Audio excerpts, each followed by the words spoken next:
Hello friends at home. In this video I'll be going over this subject-verb agreement set one page with you. There's a room for your name and for the date at the top. The first thing we do is always the same. Take out our pencil and write down our name. If you want to write the date today, you may. You don't have to write today's date, but if you want to, it's always up on the board for you. Today is 1 because January is the first month of the year.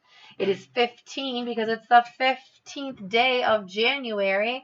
And it's 21 because the year is 2021. So this shows us January 15th, 21.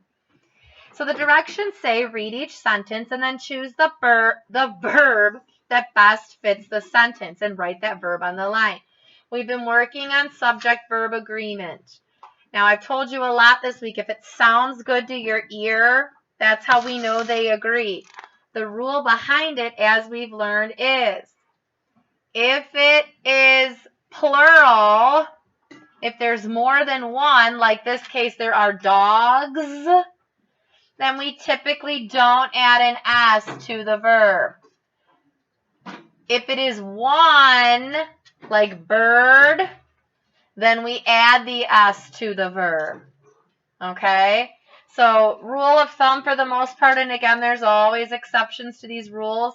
You don't want your verb and your noun to have an S. So if it's dogs, then your verb should have no S. If it's bird, your verb should have an S. Cat, your verb should have an S.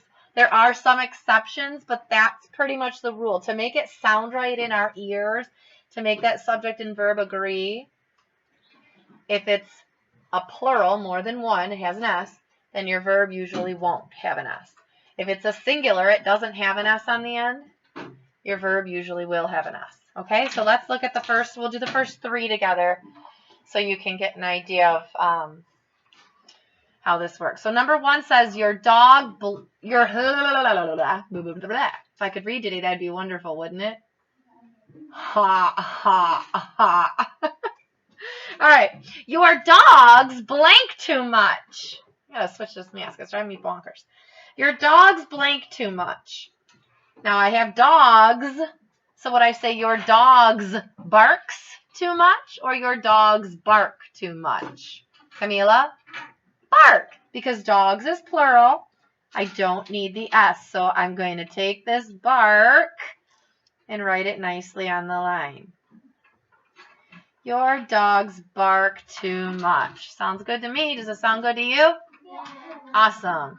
All right, number two. Go ahead and read it for us, Drew. Our bird blanks apples. Our bird blanks apples. Our bird eats apples or our bird eat apples? Our bird eats. Eats apples. You can hear it. It sounds better. So it's eats. So notice our subject was bird. There is no S. So our verb has an S. Our bird eats apples. Let's do one more together. Who wants to read about my cat? My cat. Faith. Does your cat sleeps all day or your cat sleep all day? Sleeps. Good job. We have cat is singular, so we have an S on our verb. Now, 9 times out of 10, that rule is going to work. In English language, we always have exceptions. But try that rule, and when all else fails, listen to it. Your ears are so smart, they'll usually tell your brain if it's correct or not, okay?